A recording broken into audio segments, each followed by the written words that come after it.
Moisés não fazia ideia de que sua vida tomaria um rumo completamente diferente quando se aproximou de uma sarça em chamas no deserto. Aquela visão extraordinária não era um fenômeno qualquer, e a voz que o chamava pelo nome não era um mero eco distante, mas sim a manifestação direta do Deus vivo. No livro de Êxodo, capítulo 3, versículo 14, encontramos uma das declarações mais poderosas e eternas das Escrituras. Eu sou o que sou. Essas palavras reverberam através dos séculos e nos convidam a refletir sobre a grandiosidade de Deus e o impacto que esse encontro pode ter em nossas vidas. A chama que ardia sem se consumir é um dos símbolos mais impressionantes da narrativa bíblica. Enquanto Moisés cuidava do rebanho de seu sogro, ele foi surpreendido por aquela visão que desafiava as leis naturais. O comum foi interrompido pelo sobrenatural,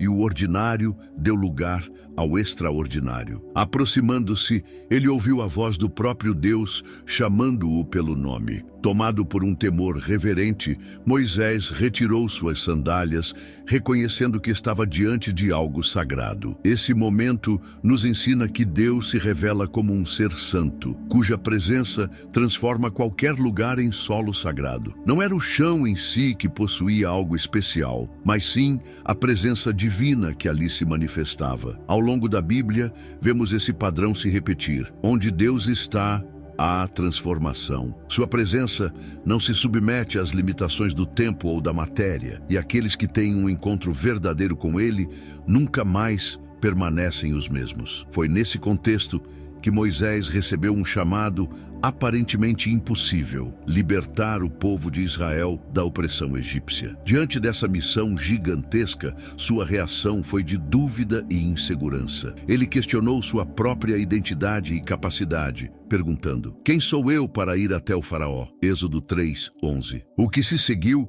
foi uma resposta que não exaltava as habilidades de Moisés, mas sim a suficiência do próprio Deus. O Senhor não garantiu que Moisés seria forte, eloquente ou persuasivo, mas assegurou algo muito maior: eu estarei contigo. Essa resposta é um lembrete poderoso de que a obra de Deus não depende da força ou dos recursos humanos. Quando Ele chama alguém para um propósito, não o deixa desamparado. O eu sou é a garantia de que, independentemente das nossas fraquezas e limitações, sua presença é suficiente para nos capacitar a enfrentar qualquer desafio. Muitas vezes, tentamos superar nossos medos baseados em motivação pessoal ou autoconfiança, mas a verdadeira segurança vem do entendimento de que o Criador do universo caminha ao nosso lado, sustentando-nos com sua mão poderosa. No centro desse encontro está a frase que define a essência de Deus: eu sou o que sou. Êxodo 3:14. Essa afirmação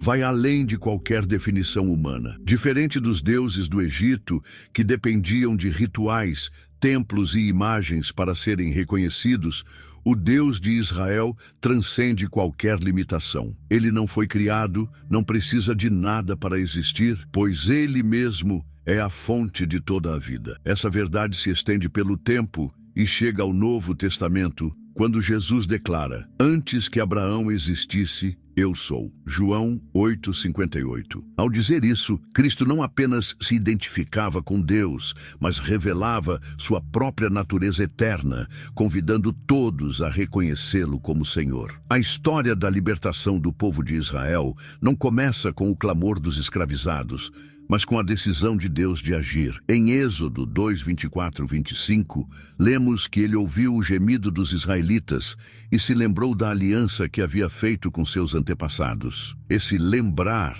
não significa que Deus tenha se esquecido, mas que ele já tinha um momento determinado para intervir. Tudo estava sob seu controle, e o primeiro passo para a libertação foi o encontro com Moisés na sarça ardente. Esse mesmo Deus que tomou a iniciativa de resgatar Israel, continua a se revelar e a se aproximar do ser humano, oferecendo graça e redenção. No livro de Romanos 5:8, Paulo enfatiza que Cristo morreu por nós quando ainda éramos pecadores. A compaixão divina não é passiva.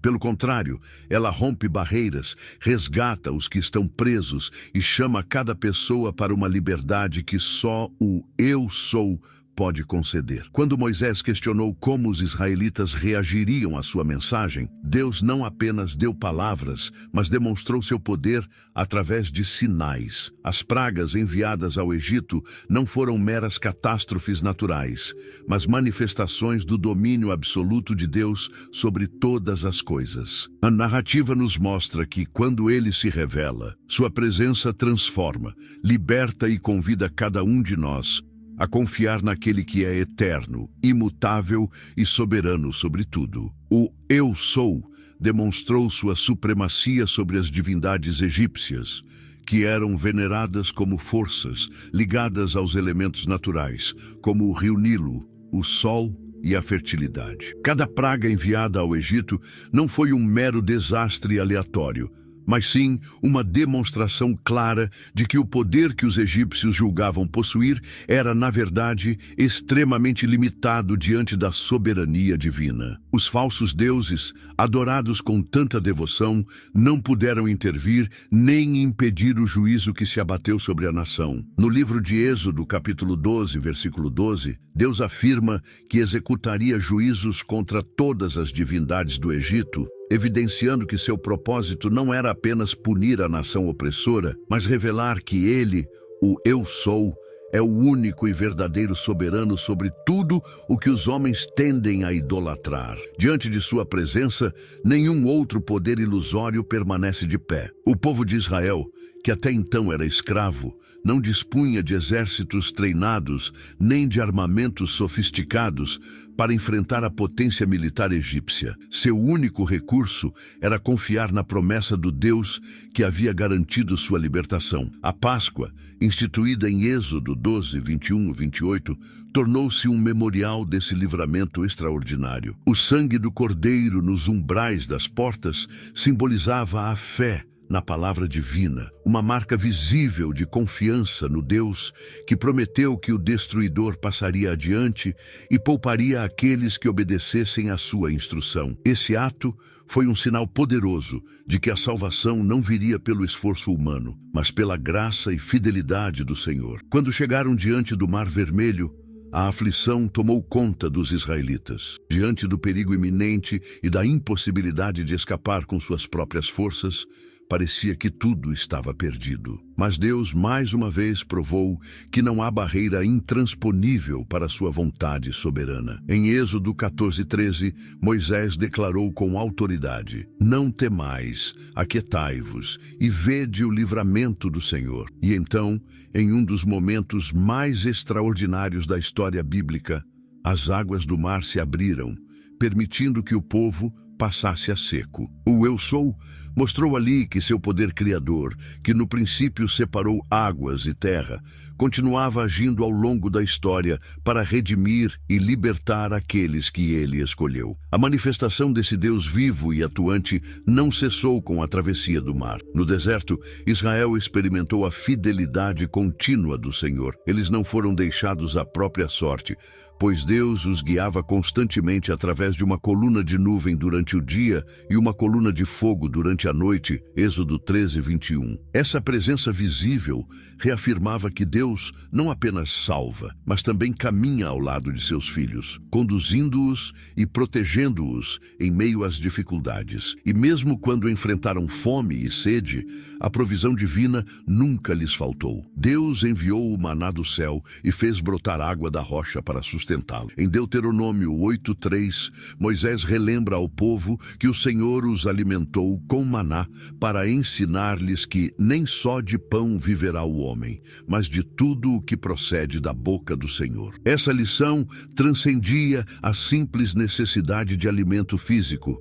Mostrava que a verdadeira vida vem de confiar plenamente na palavra e na vontade de Deus. No Monte Sinai, Deus entregou a Moisés as tábuas da lei, Êxodo 20, estabelecendo os princípios que deveriam moldar o relacionamento de Israel com ele e entre si. Os mandamentos não eram apenas uma lista de regras arbitrárias, mas sim uma expressão do caráter santo de Deus e um convite para que o povo vivesse de maneira diferenciada, refletindo sua santidade. Israel havia sido escolhido para ser uma nação separada, um povo cujo estilo de vida apontasse para a justiça e o amor do Criador. No entanto, a lei também expunha a realidade da fragilidade humana e a necessidade constante da graça divina. Deus não desejava que seu povo confiasse em sua própria capacidade de cumprir os mandamentos, mas sim que dependesse dele para viver de acordo com seus princípios. A obediência não deveria ser um fardo, mas uma resposta natural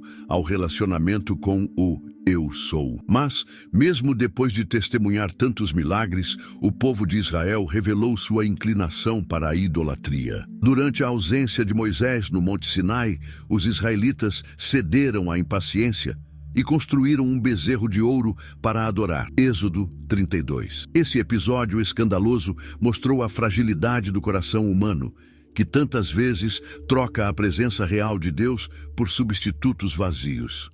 Mesmo tendo visto o poder divino em ação, eles se voltaram para uma imagem feita por mãos humanas, buscando segurança no imediato, no palpável, em vez de confiar no eterno. A indignação de Moisés, ao ver essa apostasia, foi enorme, pois ficou claro que o Eu Sou não divide sua glória com nada nem ninguém. A história de Israel seria marcada por repetidos episódios de idolatria, mas Deus, em sua infinita paciência, sempre os chamaria ao arrependimento, mostrando que sua misericórdia supera a infidelidade do homem. Esse relato não é apenas uma história do passado, mas um alerta para nós hoje. Ainda que os ídolos modernos não sejam necessariamente estátuas de ouro, a humanidade continua se curvando diante de coisas efêmeras: dinheiro, status, reconhecimento, prazeres temporários, esquecendo-se de que apenas o Deus eterno pode preencher o vazio do coração humano. A Bíblia inteira reforça essa verdade de maneira enfática. Em Isaías 45:5, Deus declara: Eu sou o Senhor, e não há outro. Fora de mim, não há Deus. Isso não é um mero capricho divino, mas uma afirmação da realidade absoluta. Não existe outro ser que possua vida em si mesmo como o Eu Sou. Essa revelação atinge seu ápice no Novo Testamento, quando Jesus Cristo se apresenta como a encarnação desse Deus eterno. Em João 14:6, ele declara: Eu sou o caminho, a verdade e a vida. Ninguém vem ao Pai senão por mim. Com essa afirmação, Jesus não apenas se identificava como o único meio de reconciliação com Deus, mas também reivindicava a mesma identidade do Eu Sou do Antigo Testamento. Ele não era apenas um profeta ou mestre, mas o próprio Deus manifestado em carne, convidando a humanidade a confiar nele para experimentar a verdadeira libertação e a vida eterna. Jesus, ao declarar em João 14:6 que ele é o caminho, a verdade e a vida, revelou uma realidade profunda. Não há outro meio de acesso ao Pai senão através dele. Os israelitas, que foram libertos da escravidão egípcia por meio da intervenção divina, deveriam refletir esse princípio em sua caminhada. O mesmo Deus que os tirou da opressão era o único digno de adoração, e qualquer forma de idolatria seria uma afronta à sua santidade. O Eu Sou não apenas governa o coração daqueles que o seguem, mas domina toda a história e o curso dos acontecimentos. Nos livros proféticos, Deus revela sua soberania ao anunciar eventos futuros, deixando claro que nada escapa ao seu conhecimento ou controle. Em Isaías 46:9 e 10, ele declara: Lembrai-vos das coisas passadas desde a antiguidade, que eu sou Deus, e não há outro.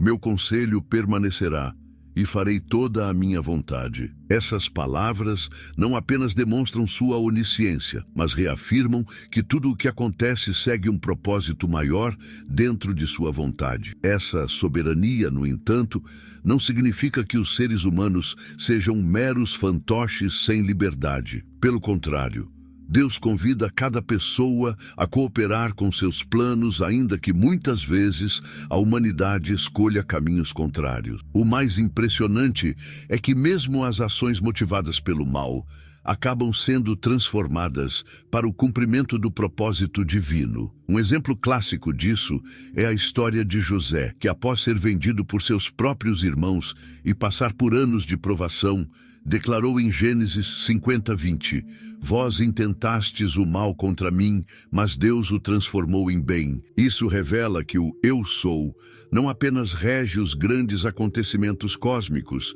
mas também cada detalhe da vida humana, utilizando até mesmo situações difíceis para manifestar sua graça e redenção. Ao longo do Antigo Testamento, a palavra aliança aparece inúmeras vezes, destacando o compromisso de Deus com seu povo. Ele fez alianças com Noé, com Abraão e posteriormente com Israel, sempre reafirmando sua fidelidade e seu desejo de abençoar, mesmo diante das falhas humanas. Em Deuteronômio 7:9, encontramos a afirmação poderosa: Saberás, pois, que o Senhor teu Deus é Deus, o Deus fiel, que guarda a aliança e a misericórdia até 1000 gerações para com aqueles que o amam e guardam os seus mandamentos. Essa fidelidade divina contrasta diretamente com a inconstância do coração humano. Mesmo quando Israel quebrava sua parte no pacto, afastando-se e se voltando para falsos deuses,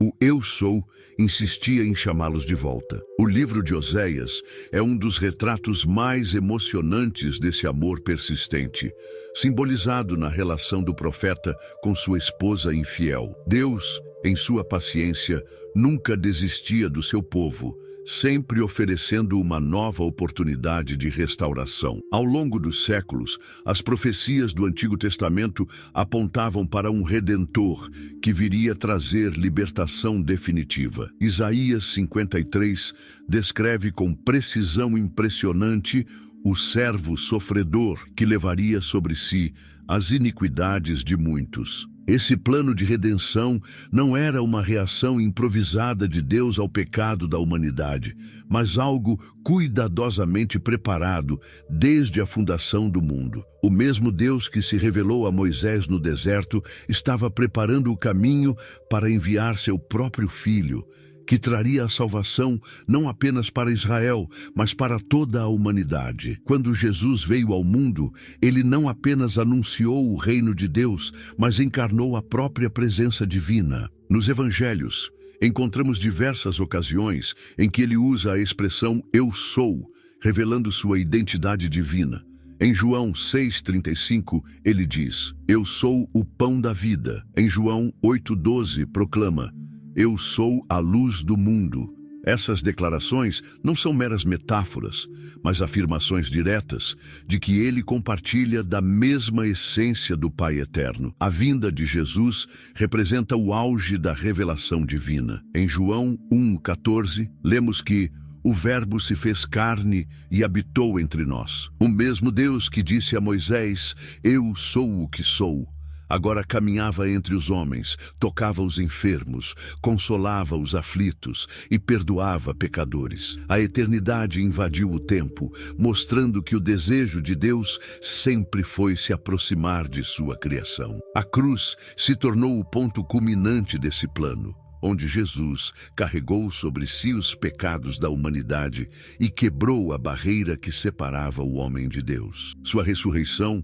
foi a prova definitiva de que nem mesmo a morte poderia deter aquele que é a própria vida. Assim, através de Cristo, Deus oferece salvação a todos os que crerem. Essa salvação não é uma ideia abstrata, mas uma transformação real, que começa no coração e se reflete em toda a vida. Ao compreendermos a santidade de Deus e nossa própria condição pecadora, o arrependimento se torna um caminho inevitável. João Batista preparou a vinda de Cristo pregando: Arrependei-vos, porque é chegado o reino dos céus. Mateus 3:2. A presença de Deus revela nossas falhas, mas ao mesmo tempo abre a porta para sua graça. O arrependimento não é um ato de desespero, mas uma entrega sincera, um retorno ao único caminho verdadeiro. Reconhecer nossos pecados e voltar-se para Deus é o primeiro passo para experimentar sua restauração e seu amor transformador. O Eu Sou continua a chamar, a redimir e a conduzir aqueles que o buscam com um coração sincero. Em Atos 3:19, Pedro faz um chamado poderoso ao arrependimento e à conversão, afirmando que somente assim os pecados podem ser apagados. Essa mesma voz que um dia falou com Moisés no deserto continua ecoando através dos tempos, convidando a humanidade a um retorno genuíno a Deus, prometendo perdão e uma nova vida. Ao confiarmos em Cristo, não apenas recebemos a remissão de nossos pecados, mas também somos selados com o Espírito Santo, que passa a habitar em nós. Essa presença divina não é um conceito abstrato, mas uma realidade viva e contínua, que molda nosso caráter, ilumina nossos pensamentos e fortalece nosso espírito para vivermos segundo a vontade do Pai. O Pentecostes, descrito em Atos 2, foi a prova incontestável desse poder capacitador do Espírito. Os discípulos, antes temerosos, foram tomados por uma coragem sobrenatural e saíram a proclamar o Evangelho sem receio. O apóstolo Paulo reforça essa transformação em 2 Coríntios 3:18, ao declarar que somos transformados de glória em glória pelo Espírito do Senhor. Isso significa que o mesmo Deus que um dia se revelou como Eu Sou o que Sou, não apenas se manifesta externamente, mas deseja operar internamente em cada um de seus filhos, tornando-nos novas criaturas. Cada cristão se torna, então, um santuário vivo onde Deus habita, um reflexo de sua santidade no mundo. O sacrifício de Cristo selou uma nova e eterna aliança, conforme descrito em Hebreus 9:15. Diferente das antigas alianças do Antigo Testamento, que exigiam sacrifícios contínuos e rituais que simbolizavam a necessidade de purificação, o sacrifício de Jesus foi único, perfeito e definitivo. Agora, temos livre acesso ao Pai, sem necessidade de mediação sacerdotal ou de rituais religiosos para nos aproximarmos dele. O véu do templo, que separava o Santo dos Santos, foi rasgado de alto a baixo no momento da crucificação, conforme registrado em Mateus 27:51. Simbolizando que nada mais impede a comunhão direta entre Deus e seus filhos. Essa nova aliança não revoga a revelação anterior, mas a cumpre de forma plena, pois Deus continua sendo o mesmo, santo, soberano e fiel, mas agora nos recebe como filhos amados através do sacrifício de Cristo. Jesus, ao declarar em João 15:5, Eu sou a videira, vós sois os ramos, ensinou sobre a necessidade de permanecermos conectados a Ele. Assim como um ramo não pode produzir frutos se estiver separado da videira, a vida espiritual autêntica só é possível quando estamos ligados a Cristo. Cada resposta de fé, cada passo na jornada cristã e cada vitória sobre o pecado dependem dessa comunhão contínua. Permanecer em Cristo não é apenas uma decisão única, mas um compromisso diário de dependência total, reconhecendo que tudo o que fazemos para Deus só tem valor se Ele mesmo estiver nos conduzindo. Como Paulo declara em Filipenses 4:13, tudo posso naquele que me fortalece, demonstrando que essa força vem de Deus e não de nós mesmos. Todo fruto que produzimos, toda transformação interior é resultado da vida de Cristo fluindo dentro de nós. A Bíblia nos aponta para um grande evento futuro, a volta de Cristo. Ele prometeu retornar para buscar seu povo e estabelecer um novo céu e uma nova terra, onde a justiça habitará eternamente, conforme 2 Pedro 3:13. Essa promessa é uma fonte de esperança inabalável para os que creem, especialmente em tempos de incerteza e tribulação. Deus não está restrito ao passado ou ao presente. Ele governa também o futuro.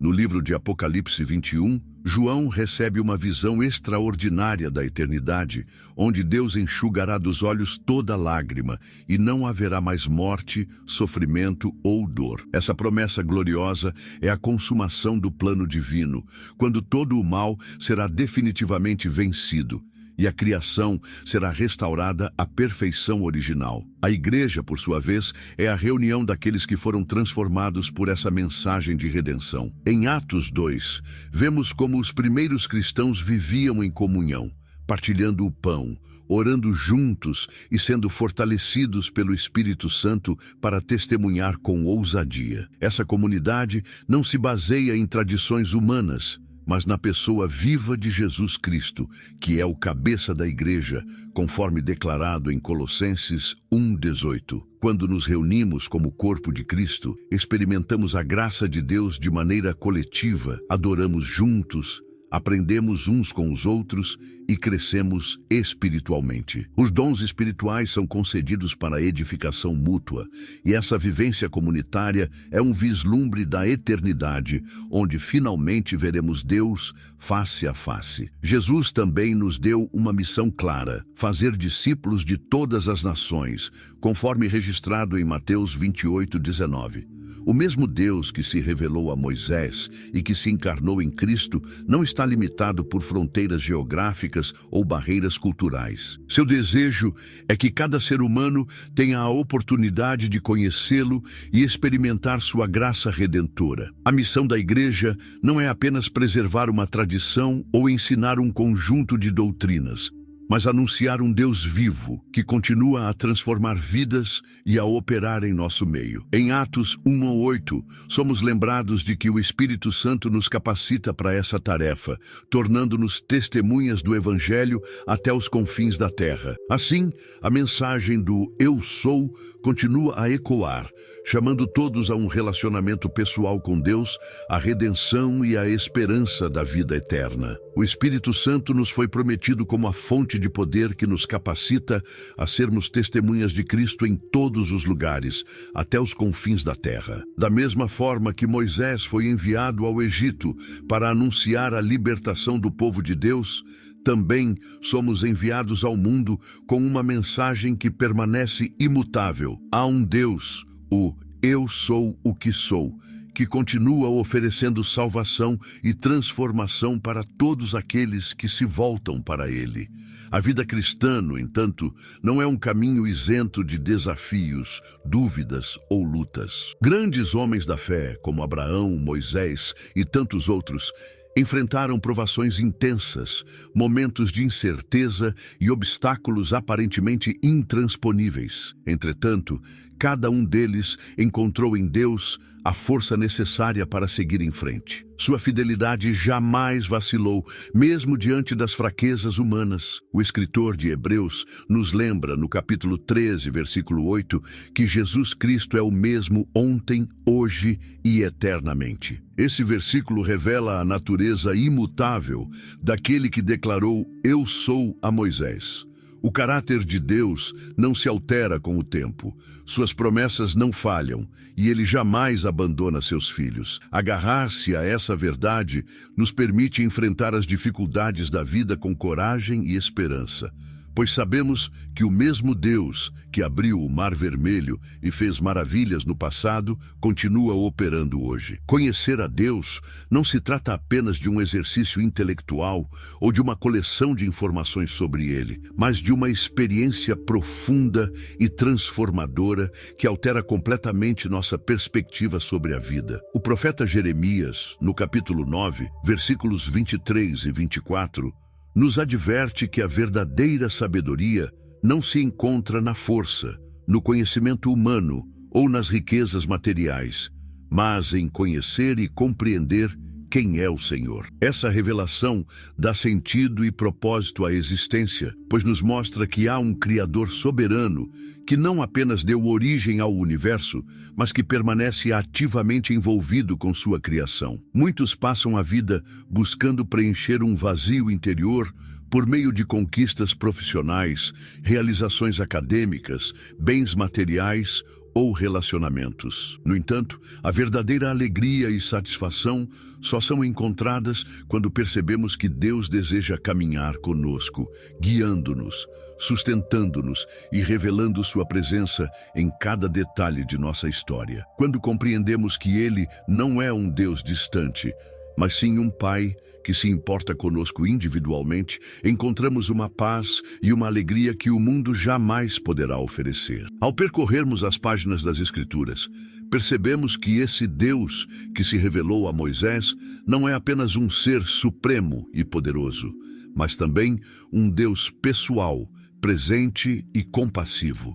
Enquanto muitos povos da antiguidade imaginavam suas divindades como seres distantes e indiferentes aos dramas humanos, a Bíblia nos apresenta um Deus que desce para libertar, que ouve o clamor dos que sofrem e que se manifesta para trazer salvação. Em Êxodo 3, vemos que Deus não ignorou o sofrimento dos israelitas, mas interveio em sua história para livrá-los da opressão. Esse mesmo Deus continua agindo hoje, ouvindo nossas orações, enxergando nossas dores e respondendo no tempo certo. O salmista Davi expressa em Salmos 139 sua profunda admiração ao perceber que Deus conhece cada pensamento antes mesmo que seja formado e sabe cada palavra antes que seja pronunciada. Esse nível de conhecimento revela um Deus que não apenas governa o universo, mas que se importa pessoalmente com cada um de nós. Ao nos abrirmos para esse relacionamento com Deus, descobrimos que a verdadeira alegria não está nas circunstâncias externas, mas no fato de que jamais estamos sozinhos.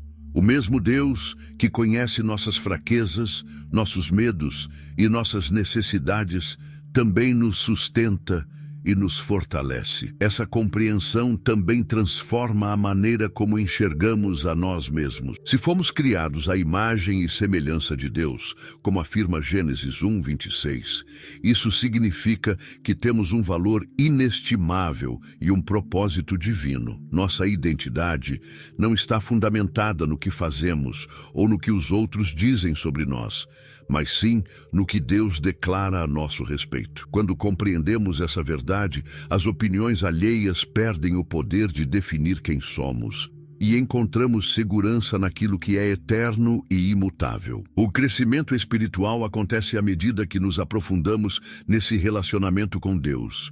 Buscar conhecê-lo não é uma jornada com um fim, pois ele é infinito em sua grandeza. O apóstolo Paulo, em Efésios 3:18-19, deseja que os crentes compreendam a largura, o comprimento, a altura e a profundidade do amor de Cristo, algo tão vasto que ultrapassa nossa capacidade de compreensão plena. Isso nos conduz a uma postura de humildade e reverência diante da imensidão de Deus. A alegria mencionada nas Escrituras não é uma simples emoção passageira, mas uma satisfação profunda e duradoura que nasce da presença de um Deus fiel. Mesmo em meio às dificuldades, a certeza de que Ele nos ama e nos acompanha traz consolo e esperança. Neemias 8:10 nos ensina que a alegria do Senhor é a nossa força. Um lembrete de que essa alegria não é circunstancial, mas fundamentada na presença de Deus. Podemos enfrentar tempos de provação e tristeza, mas se estivermos enraizados nessa verdade, encontraremos forças para prosseguir. A fidelidade de Deus, seu amor incondicional e sua promessa de estar conosco até o fim dos tempos são âncoras que sustentam nossa fé. O Eu Sou, que falou com Moisés, continua falando conosco hoje, guiando-nos, fortalecendo-nos e preparando-nos para a eternidade. Essa jornada de fé não é solitária, pois Ele nos acompanha em cada passo do caminho, nos transformando, nos capacitando e nos conduzindo à plenitude de sua presença. Em Neemias 8:10, o povo de Deus é recordado de uma verdade que continua viva e relevante até os dias de hoje. A alegria do Senhor é a nossa força. Essa mensagem transcende o tempo, porque Deus é imutável em seu caráter e em suas promessas. Quando nos aproximamos de Deus e começamos a conhecê-lo verdadeiramente, nossos corações passam por uma transformação profunda. Não apenas aprendemos sobre Ele, mas também passamos a amar o que Ele ama, a buscar a justiça, a praticar a compaixão e a valorizar a verdade acima de todas as coisas. Esse conhecimento não é teórico ou distante. Ele molda nossas atitudes, nossas decisões e nossas prioridades. A vida cristã, por isso, não é regida por um conjunto de regras vazias ou imposições externas, mas é a manifestação de um relacionamento íntimo e genuíno com o Criador, uma caminhada alimentada por sua presença constante. É nessa comunhão com Deus, uma fonte inesgotável, que encontramos uma alegria plena, capaz de iluminar mesmo os dias mais sombrios e atravessar os vales mais difíceis da vida. Para aprofundar esse relacionamento, a oração sincera, a leitura e meditação na palavra e a contemplação do caráter divino são ferramentas indispensáveis. Esses não são apenas rituais religiosos, mas práticas vivas que nos ajudam a nos alinhar à vontade de Deus. Cada vez que buscamos conhecê-lo com mais intensidade, Ele mesmo se revela a nós de formas surpreendentemente pessoais, renovando em nós a alegria que vem da certeza de que o Deus soberano permanece fiel e caminha ao nosso lado em todas as circunstâncias. Vivemos em um mundo onde o ritmo acelerado e as constantes pressões da vida parecem sugar nossa paz. O medo do futuro, as responsabilidades diárias, as crises globais e as preocupações financeiras criam uma tensão interna difícil de suportar. Foi nesse contexto de inquietação humana que Jesus, no sermão registrado em Mateus 6, 25, 34, ensinou sobre a confiança no Pai Celestial. Ele nos convida a observar as aves do céu, que não plantam nem colhem, mas são sustentadas por Deus, e os lírios do campo, que não trabalham nem se esforçam, mas são adornados com uma beleza incomparável. Jesus nos mostra que, se Deus cuida assim de sua criação, Ele certamente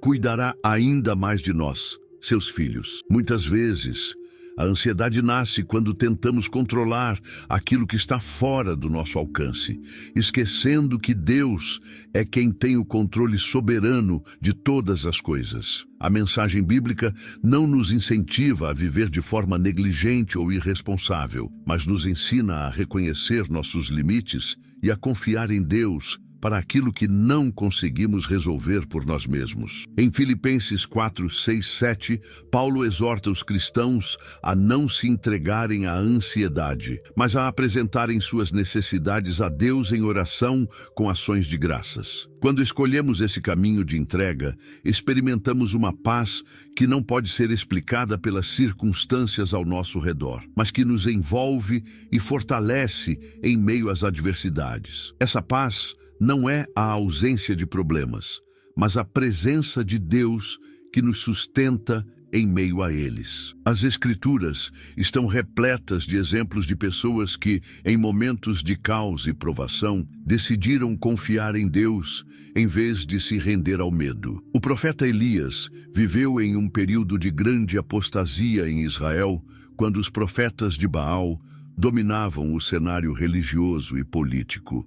Sentindo-se isolado e perseguido, Elias manteve sua fé inabalável de que Deus não o abandonaria. Sua oração fervorosa no Monte Carmelo, relatada em 1 Reis 18, foi uma demonstração dessa confiança absoluta. Quando o fogo desceu do céu em resposta à sua súplica, ficou evidente para todos que o Deus de Israel estava presente e ativo, mesmo nos cenários mais adversos. A confiança que vence a ansiedade não surge de forma instantânea. Ela é resultado de uma caminhada diária com o Senhor, construída por meio de experiências em que aprendemos a depender mais dele. Os momentos de incerteza, que muitas vezes nos parecem insuportáveis, podem se tornar oportunidades de fortalecimento espiritual quando escolhemos lançar sobre Deus nossas preocupações. Ao fazer isso, passamos a ver a vida sob uma nova perspectiva, valorizando aquilo que é eterno e compreendendo que estamos nas mãos de um Pai que não falha. Essa dependência molda nossas reações diante das dificuldades, das notícias negativas e das tensões diárias. Em vez de sermos dominados pelo pânico, encontramos refúgio na presença daquele que governa todas as coisas. O Salmo 46 nos lembra que Deus é o nosso refúgio e fortaleza, socorro bem presente nas tribulações.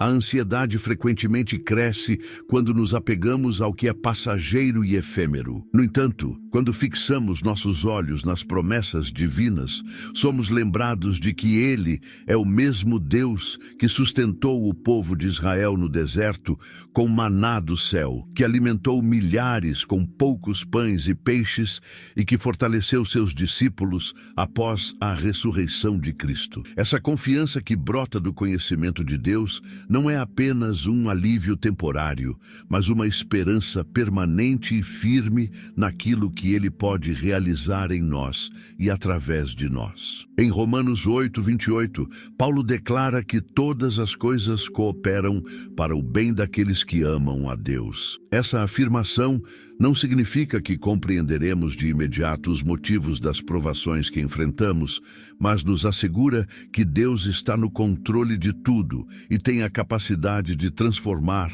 até as situações mais difíceis em testemunhos de sua graça e fidelidade. Além disso, a confiança que vence a ansiedade está diretamente ligada à obediência à vontade de Deus. Quando reconhecemos que Ele sabe o que é melhor para nós, aprendemos a viver em submissão a seus planos, mesmo quando eles parecem contrários ao que desejamos no momento. Essa entrega não é uma resignação passiva, mas uma aceitação ativa e cheia de fé de que Deus está trabalhando para o nosso bem. Alegria, a paz e a esperança que nascem dessa confiança nos permitem viver com coragem e perseverança, sabendo que não estamos sozinhos e que o Deus que prometeu estar conosco até o fim dos tempos é fiel para cumprir cada uma de suas promessas. Quando escolhemos viver em conformidade com os princípios divinos, nossa vontade começa a se alinhar com a vontade de Deus. Aos poucos,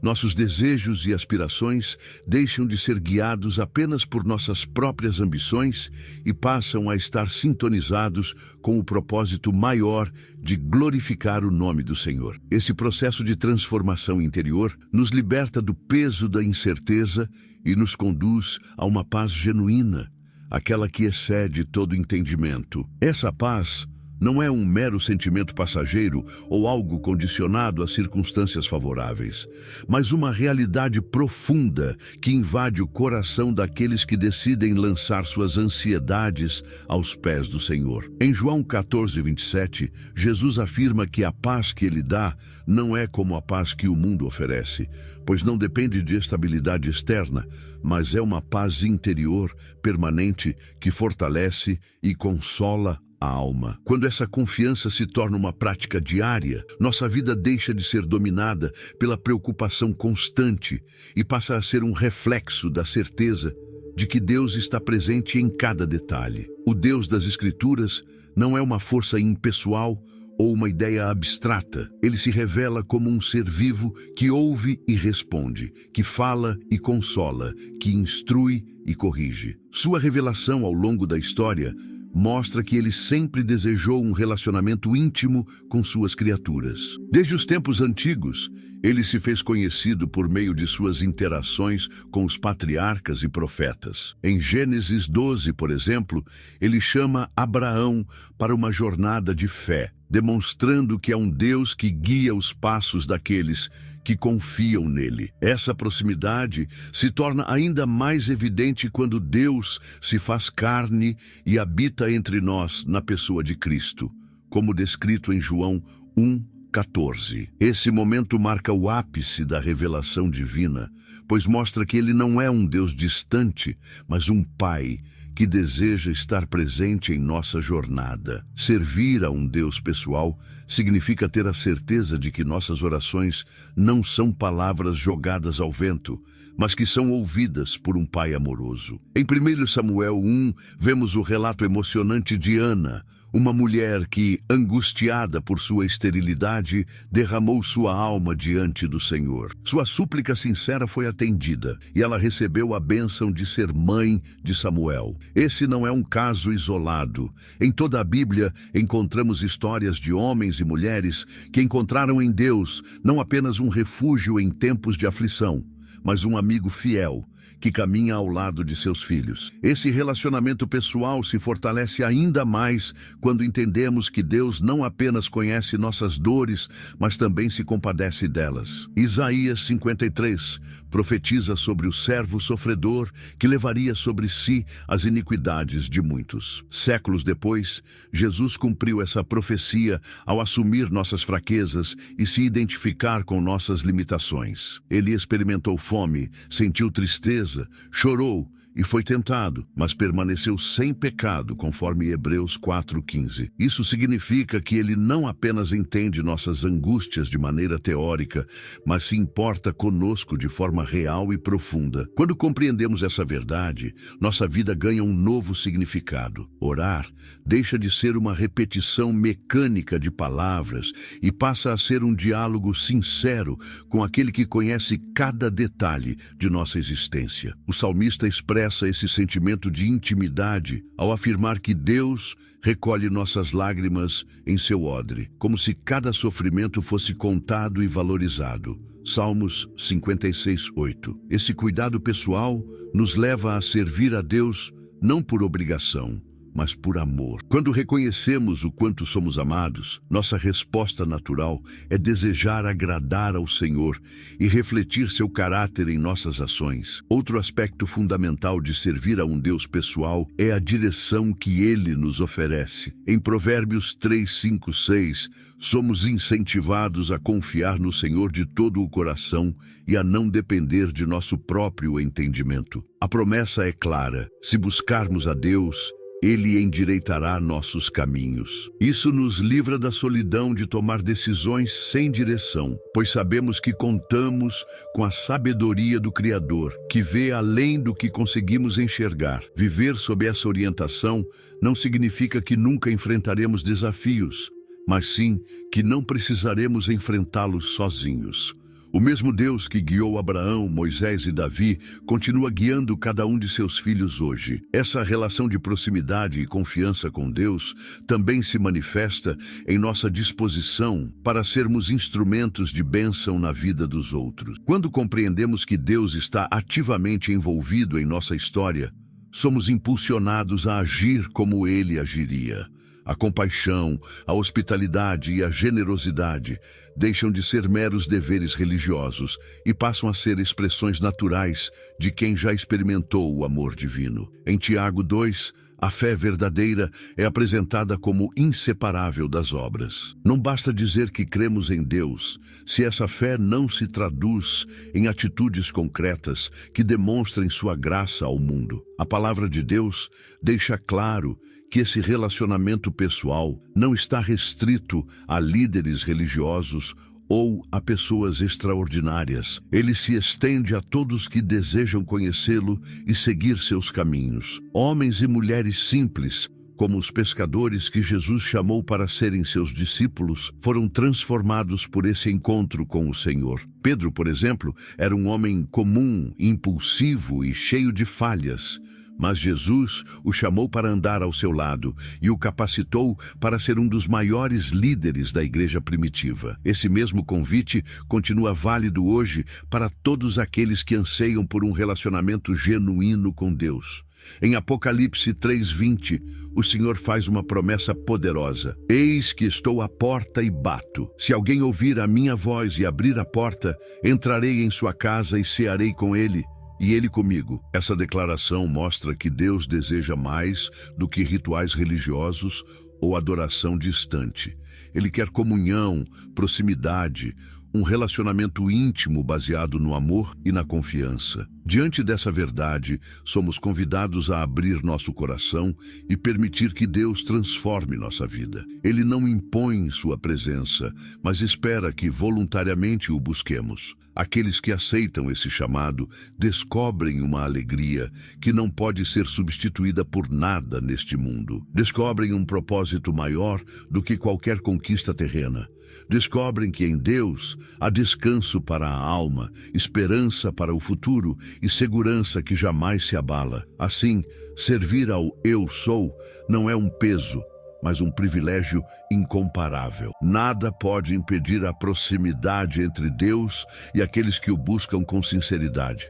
Ele não é um ser distante ou inacessível, mas um Pai amoroso que deseja se relacionar conosco. Quando tomamos plena consciência dessa realidade e compreendemos que Ele caminha ao nosso lado, nossa perspectiva diante das dificuldades muda completamente. Os desafios, que antes pareciam obstáculos intransponíveis, passam a ser vistos como oportunidades de fortalecimento da fé e de crescimento na confiança. Isso não significa que seremos poupados de lutas ou provações, mas que jamais estaremos sozinhos ao enfrentá-las. O Deus que nos criou conhece nossas limitações e nunca permite que passemos por algo além do que podemos suportar. Ele está sempre presente, sustentando-nos e guiando-nos, assegurando que cada circunstância da vida contribua para um propósito maior. Servir a um Deus pessoal significa experimentar,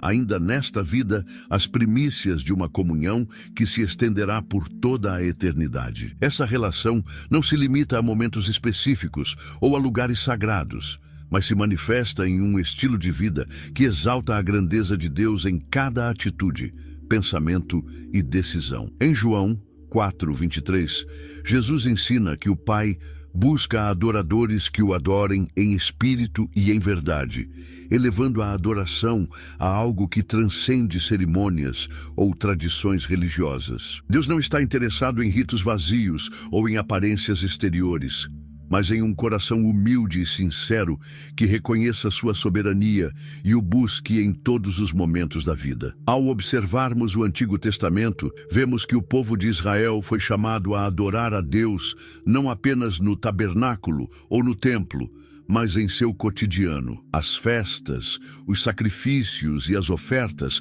eram expressões de um compromisso constante com o Senhor. Em Deuteronômio 6, 4, 5, há uma convocação clara para amar o Senhor com todo o coração, alma e força, demonstrando que a adoração verdadeira envolve o ser humano por completo. No Novo Testamento, essa compreensão se aprofunda ainda mais quando Paulo, em Romanos 12:1, exorta os crentes a apresentarem seus corpos como sacrifício vivo. Isso significa que nossa consagração a Deus vai além dos momentos de culto e se estende a tudo o que fazemos. Nossa forma de tratar o próximo, nossa ética no trabalho, nossa disposição em servir e até mesmo as motivações por trás de nossas ações se tornam expressões de louvor ao Criador. A verdadeira adoração também amplia nossa visão sobre quem Deus é. À medida que o contemplamos, somos impactados por sua majestade, sua misericórdia, sua justiça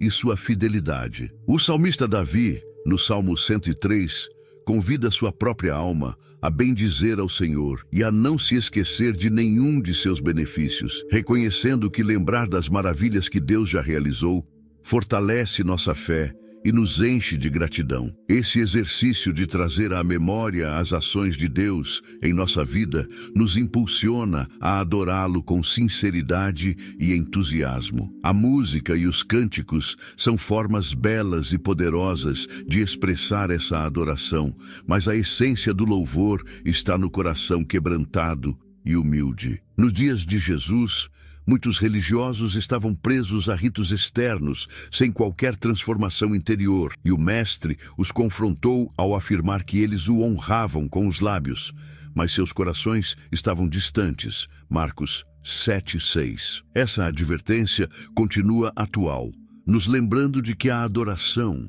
não pode ser superficial ou apenas um hábito externo. Ela precisa brotar de uma consciência profunda de quem Deus é e do impacto que Ele tem em nossa vida. Adorar em espírito significa permitir que o Espírito Santo conduza nossos pensamentos e intenções, transformando nosso culto em um encontro genuíno com o Senhor.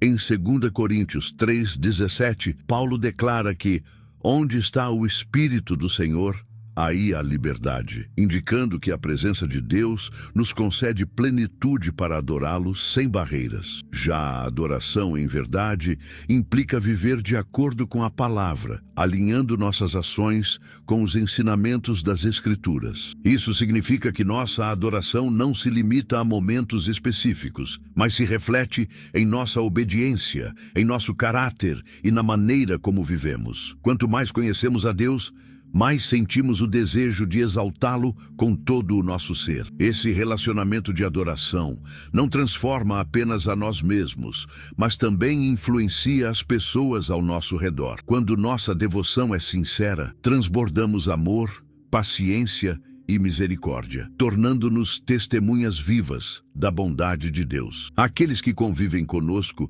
percebem a diferença e podem ser tocados pelo reflexo da presença divina em nossa vida. A verdadeira adoração não se restringe a um dia específico da semana ou a um ambiente de culto, mas deve ser contínua, pois Deus é digno de honra em todos os momentos. Nesse processo, descobrimos que não somos o centro da existência, mas que há um Rei soberano que governa todas as coisas com sabedoria e perfeição. Adorar é reconhecer essa verdade e viver de maneira que glorifique a Deus em cada detalhe de nossa jornada. Reconhecer nossa dependência absoluta de Deus e exaltar sua grandeza é um ato que nos transforma profundamente, pois Ele é a própria fonte de nossa existência.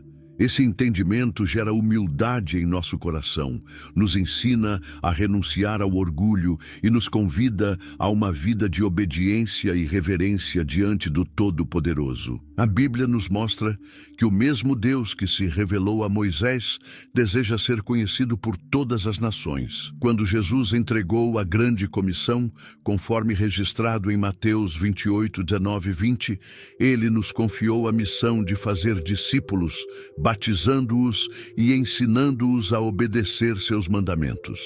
Esse chamado expressa o coração missionário de Deus, que não deseja que ninguém se perca, mas que todos tenham a oportunidade de se arrepender e receber a vida eterna, como declara 2 Pedro 3:9. Compartilhar a mensagem de Deus não é impor uma crença, mas oferecer a verdade que tem o poder de libertar. Em Romanos 10:14, Paulo faz uma pergunta que nos leva à reflexão: como crerão naquele de quem nada ouviram? A fé nasce ao ouvirmos a palavra de Deus, e nosso papel é conduzir as pessoas ao conhecimento do Criador, mostrando que Ele está próximo, se importa com cada um de nós e deseja restaurar vidas. Assim como Filipe explicou as Escrituras ao eunuco etíope em Atos 8, temos o privilégio de proclamar as boas novas para aqueles que buscam sentido e propósito. Em 2 Coríntios 5:20, Paulo nos lembra que somos embaixadores de Cristo, como se Deus estivesse fazendo seu apelo ao mundo por meio de nós. Essa posição de embaixadores exige coerência entre nossa mensagem e nosso testemunho, pois aquilo que pregamos precisa estar refletido em nossa forma de viver. Quando nossas atitudes demonstram amor, honestidade e compaixão, as pessoas ao nosso redor se tornam mais receptivas para ouvir sobre o Deus que nos transforma. Muitas vezes, podemos sentir insegurança diante desse chamado, temendo não estar preparados para essa missão. Moisés também enfrentou essa dúvida ao ser convocado por Deus, alegando que não era eloquente o suficiente para falar. Êxodo 4:10. No entanto, o Senhor lhe garantiu que estaria com ele e lhe ensinaria o que deveria dizer. Da mesma forma, o Deus que nos envia também nos capacita. A evangelização não depende da nossa habilidade em falar bem ou da nossa persuasão, mas do poder da palavra de Deus e da ação do Espírito Santo. O ID de Jesus não tem limites, não está restrito a fronteiras geográficas ou culturais.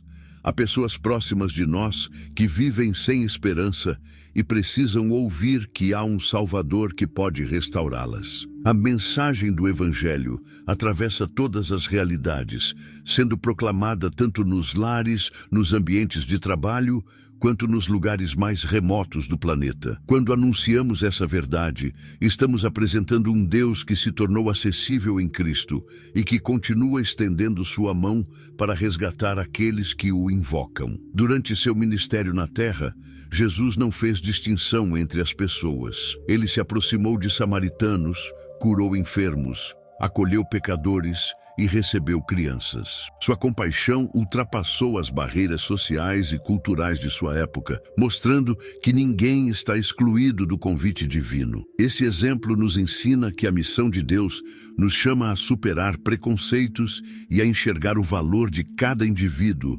independentemente de sua condição ou passado. O Evangelho continua sendo tão relevante hoje quanto foi nos tempos de Jesus. Ao nos entregarmos a esse chamado, experimentamos a alegria e o privilégio de cooperar com os propósitos eternos de Deus. Somos instrumentos em suas mãos para que sua glória seja conhecida em toda a terra. É Ele quem convence o coração humano, mas escolhe usar nossas vidas para levar sua mensagem transformadora. Ver pessoas tendo suas vidas restauradas pela graça de Deus é uma das maiores alegrias que um cristão pode experimentar, pois é uma prova viva de que o Senhor continua agindo e cumprindo sua promessa de redenção. Saber que Deus ama o mundo e deseja alcançar todas as pessoas nos enche de coragem para seguir adiante, mesmo quando enfrentamos dificuldades, rejeição ou oposição. O testemunho de alguém que conheceu verdadeiramente a Cristo tem o poder de romper barreiras,